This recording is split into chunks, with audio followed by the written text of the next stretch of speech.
आरोही coaching centre 770 YouTube पर जो है सबका स्वागत अभिनंदन है।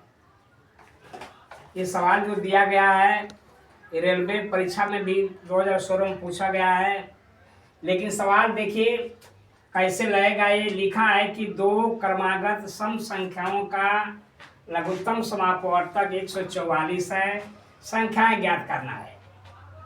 तो ये केवल दो क्रमागत सम संख्या है, तो ये जानते हैं कि दो क्रमागत सम संख्याओं का मौसा हमेशा 2 होता है। जैसे मान लो ये सम संख्या एक 4 है, एक 6 है, इसका एचसीएफ ज्ञात करेंगे, इसका एचसीएफ तो हमें क्या हो जाएगा, 2 हो जाएगा। ये इस तरह से आप ये देख रहे हैं कि ये दो क्रमागत संख्याएं हैं ये, तो आप इसको जो है दो क्रमागत यहाँ लिखेंगे कि दो क्रमागत सम संख्याओं का मौसा सदैव सदैव 2 होता है। इसको याद रखेंगे कि दो क्रमागत सम संख्याओं का मौसा सदैव 2 होता है, वो संख्या क्रमागत होनी चाहिए। अब देखिए इसका जो है आपको लौसा पद दे दिया है, किसका दो क्रमागत सम संख्याओं का लघुत्तम दे दिया है, यानी दो क्रमागत संख्याओं का लौसा कितना दे दिया है आपका, ये 144 दे दिया है। इसको याद रखेंगे कि दो केवल यही आपको दे दिया है कि लघुत्तम समापवर्तक दे दिया है 144, और वह संख्या आपको ज्ञात करना है कि कौन कौन वो संख्या थी जिनका जो है लौसा 144 है। अब सबसे पहले क्या करेंगे कि लिखें कि पहली संख्या अगुणित में हो जाएगा, दूसरी संख्या बराबर हो जाएगा मौसा अगुणित में क्या हो जाएगा आपका, यह लौसा हो जाएगा। ये फार्मूला को जो है जरूर याद रखेंगे। हमको पहली संख्या दूसरी संख्या आपको दे दिया है, तो नीचे लिखेंगे कि पहली संख्या अगुणित में दूसरी संख्या बराबर। अब देखिए इसका मौसा आपको मालूम है, ये मौसा 2 दे दिया है, तो यहाँ पर क्या लिखेंगे कि 2 आप लिख लेंगे, क्योंकि हम लिख दिए कि दो क्रमागत सम संख्याओं का मौसा सदैव 2 होता है, तो यहाँ मौसा का 2 लिख दिए। इसका कितना दे दिया है, 144 दे दिया है लौसा है।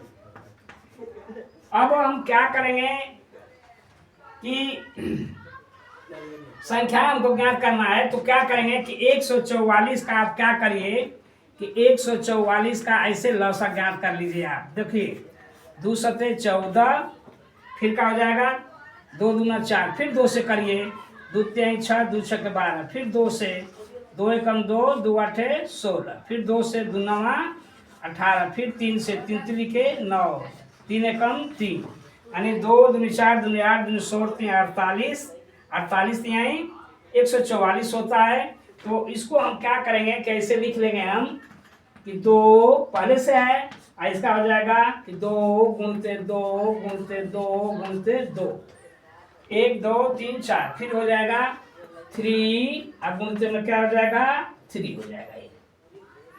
अब इसके आधार पर देखिए इसको हम क्या करते हैं कि इससे हम दो संख्या ऐसी बनाएंगे, जैसे मान लीजिए कि आपने दो संख्या बनाना है, तो 2 दूने 4, दूने 8, दूने 16, दूने 32, 32 भी आप गुणते 3 3 के 9, इसको देखिए 32 गुणते 9, ये दो संख्या हो गया, लेकिन इसका जो है गुणनफल जो है इतने के बराबर हो जाएगा, लेकिन यह सवाल जो है सही नहीं होगा। हमको दो क्रमागत संख्या ढूंढना है। जैसे मान लीजिए कि अब 2 दूनी 4 दूनी 8 दूनी 16, यहाँ तो गुणा कर दिए तो 16 ये सम संख्या है, 16 क्या है सम संख्या है। फिर देखिए यहाँ से 2 3 6 18, तो आप क्या हो जाएगा, ये कितना हो जाएगा 18 हो जाएगा। ये दोनों सम संख्या है और ये संख्या जो 16 जो है और 18 ये संख्या जो है क्रमागत है। ये संख्या क्या है क्रमागत है। 16 के बाद 18 होता है, 18 के बाद 20 होता है। तो हमको ये आपका हो जाएगा कि ये संख्या जो है पहली संख्या आपको कितना हो जाएगा 16 हो जाएगा, दूसरी संख्या 18 हो जाएगा। तो लिखेंगे कि संख्याएं हो जाएगा, संख्याएं 16 और क्या हो जाएगा 18 हो जाएगा, जो कि ऑप्शन आपका ए में दिया गया है। यही आपका जो है फाइनल आंसर हो जाएगा ये। और मैं आशा करता हूं कि यह प्रश्न जो है जरूर आप समझे होंगे। तो वीडियो को जो है सब्सक्राइब करें, लाइक करें और अपने दोस्तों में शेयर करें। जय हिंद।